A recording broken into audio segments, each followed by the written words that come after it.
So I see a lot of people on YouTube doing videos of like what they grow and stuff like that, like peppers and tomatoes and stuff. And I figured I'd give it a try. So first off, I have at least 80 plants in cups. So I have tomatoes. I have the cherry tomatoes, grape tomatoes, and beefsteak. The cherry and the grape are hybrids. The beefsteak isn't. They pretty much are. They pretty much need repotted soon. I gotta get them outside to harden them off for a week. But my peppers, I have serrano pepper. It's similar to a jalapeno. I have pepperoncinis. I have Kung Pao hybrid. There's a yellow hot cayenne, and then there's a red cayenne. Then there's an Anaheim. I have Santiago's, which is a type of jalapeno. I also have big Thai peppers and jalapenos back here somewhere. And I also have tomatillos. They're used in right there. That's a tomatillo. They're used in Mexican cuisine and used in a lot of sauces, like green sauce, which is salsa verde, if I'm saying that right. It means green sauce or salsa. And it's pretty much, I got most of the peppers up here are capsicum annuums. They're usually annuals, but I might try to overwinter a couple.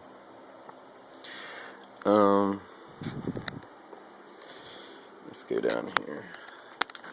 I have a lot of hotter varieties down here. There's hot Portugal way in the back, in the corner. Then there's I have orange habs and red habs, orange habaneros and red habaneros, and have basil growing, ATON basil. I don't know how to particularly say it, Aton or whatever, basil, but it smells really good. It's about a couple weeks old. Everything's about a couple weeks old, at least a month or so old. And over there I got cantaloupes. 3 different varieties.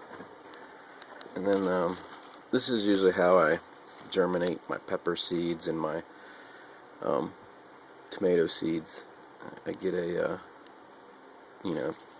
wet paper towel method and label it. Figure out my germination rate. I have harvested okra seeds. There's probably over 1,000 of them. Clemson spineless type. Then up here I have little planters.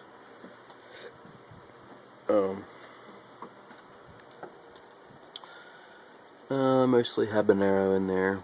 Once they pop up and get the little seed leaves exposed, I usually transplant them into the cups.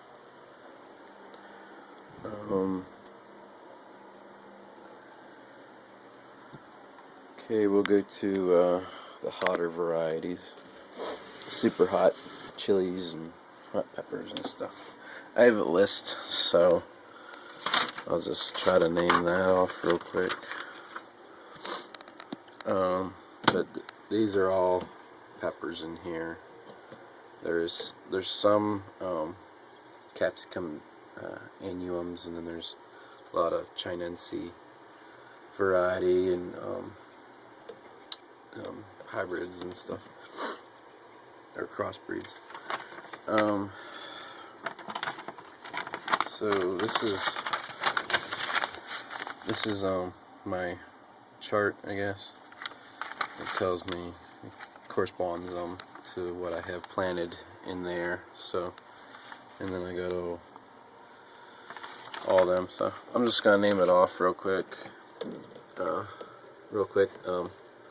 There's 3 of each variety. So there's like 3 of this kind, 3 of this kind, 3 of this kind, 3 of this kind. And there's 24 varieties to make 72. I'll just name them off real quick. There's Tabasco pepper, which everybody knows what that is. There's the firecracker chili, and it's a type of cayenne pepper. And there's a yellow Scotch bonnet, Alma paprika. There's a giant jalapeno. They claim to reach about 4 to 5 inches in length, so we'll see. Fatale pepper, Santa Fe Grande, which I believe is a type of jalapeno. Madado pepper,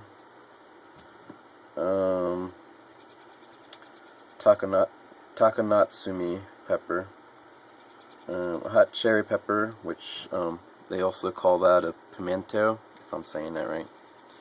That's what they use in stuffed green pickled olives. Green olives with pimento, and that's usually the hot cherry pepper. I have a yellow 7-pod in there, and then I got lots of habaneros. I have a pumpkin habanero, spicy mustard habanero, golden habanero, Jamaican habanero, chocolate habanero, Tasmanian habanero, and the white habanero, aka the bullet chili. And then I also do have a yellow boot jalakia, 3 of them back there somewhere. And that's it for the super hot chilies. I do have harvested seed from last year's pepper pods. So they will be.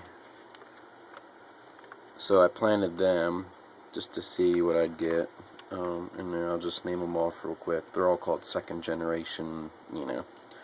So I have pepperoncinis in there. I have red cayennes, orange habaneros, jalapeno peppers, and a hot ahi lemon drop pepper,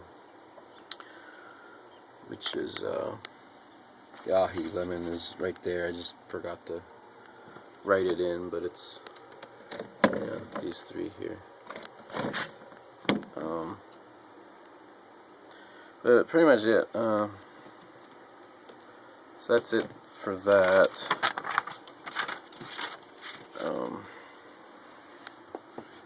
I'll go over a couple other plants here, I guess.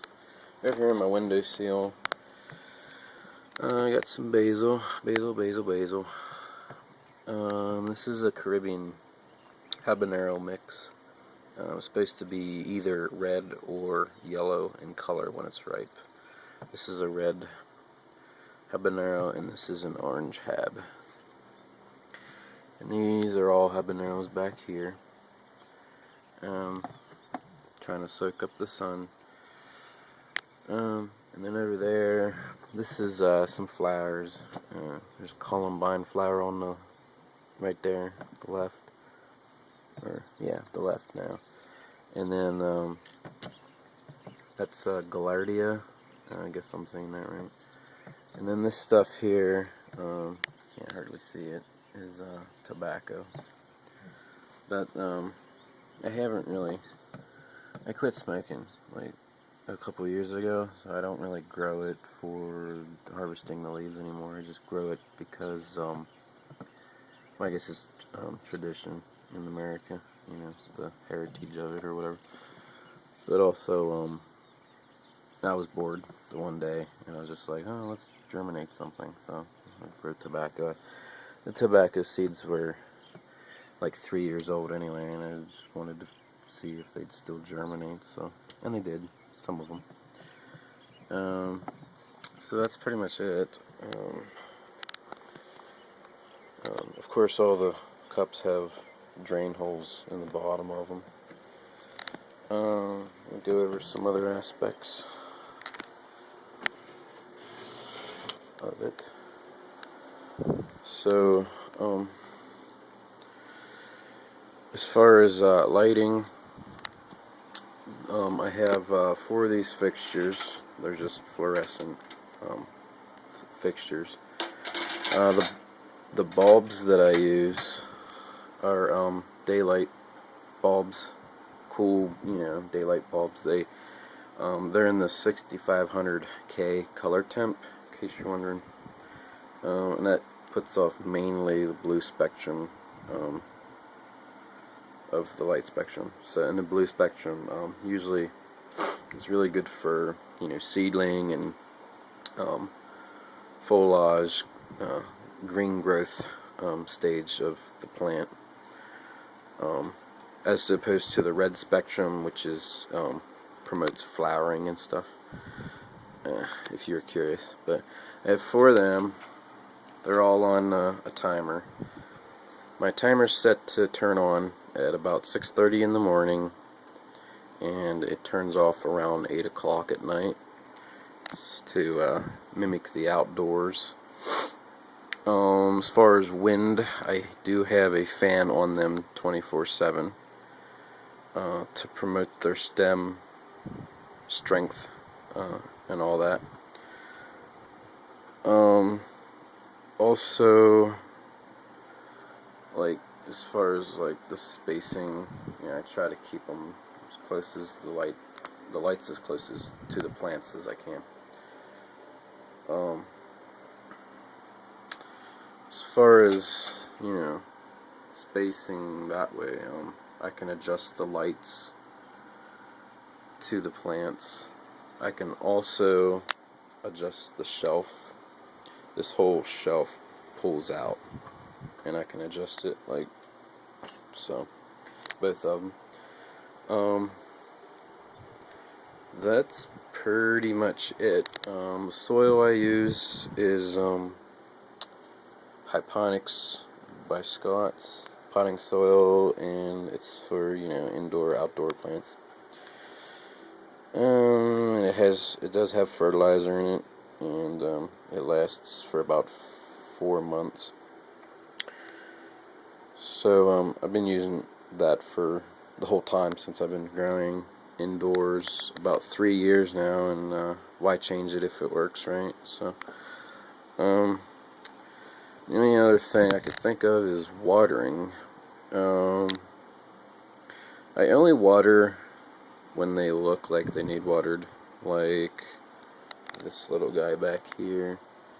His leaf's starting to droop, so he might be pretty thirsty. But they get light and weight when they need water.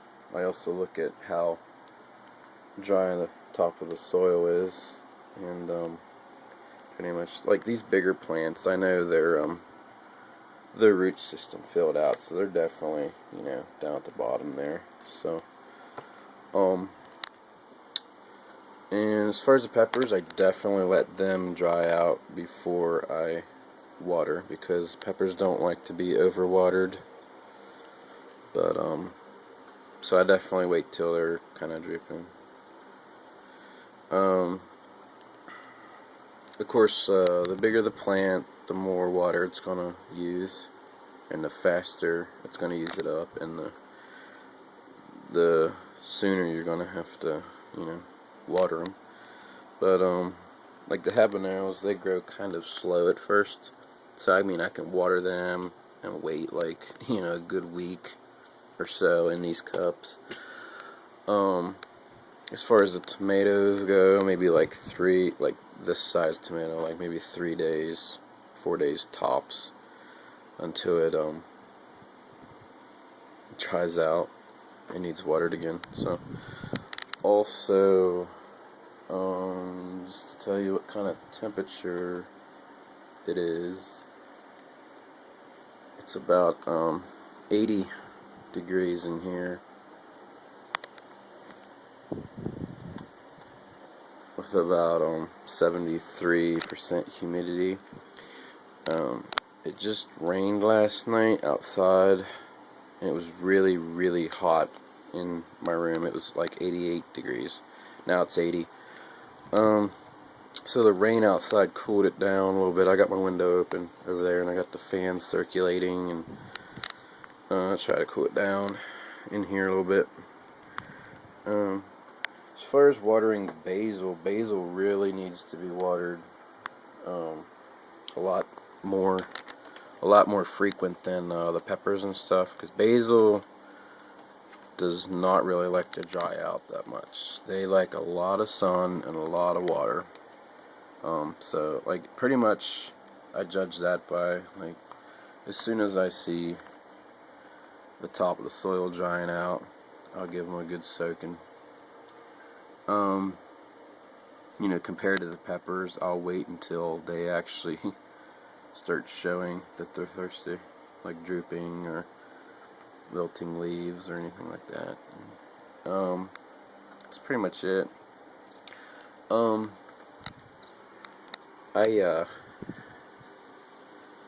do all of my peppers and tomatoes inside. I've done it for the past 3 years, and I'll probably keep doing it. I usually start germinating my tomato seeds and my pepper seeds in the first week of March, you know, and I usually put them outside in the ground the first week of June. So I'm in zone 6, so for the United States. I should probably start germinating, you know, the hotter chili peppers and the slower growing peppers a lot sooner. I've heard of people starting their seeds in February. But I've also seen some people even start like super hot chilies like Buchalokias and, you know, 7-pods and Naga Moriches and Trinidad Scorpions and all that. I've seen them, you know, start their seeds in like November. So, you know, pretty much about the time they're done with harvest in September, like maybe mid-September, then, you know, a month later I'm starting seed. You know, they're starting seed for the next season already. So I might have to do that just so I know that I'm guaranteed a good harvest and crop and everything. I will be potting some of these up container wise, maybe. Probably some of the perennials like the habaneros and stuff. Just so I can save seed and stuff, and try to keep it true seed. Oh wow, I have a little flower bud already. I might have to top it. Might have to pinch that out.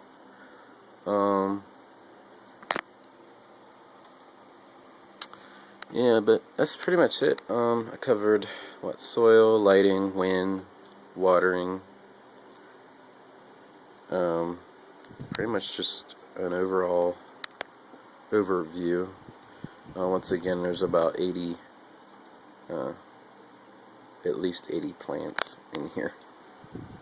That's not counting the cucumbers, that's only counting the tomatoes, the tomatillos, the peppers, the basil, and that's it. That's not counting those up there, or the super hot chilies down in the grow box. So, and there's 72 down there, possibly 72. So that's pretty much it. It's April It's April 17th, 2013, and this is pretty much my indoor garden for right now, till to a later date. So, I'll talk to you later. Bye.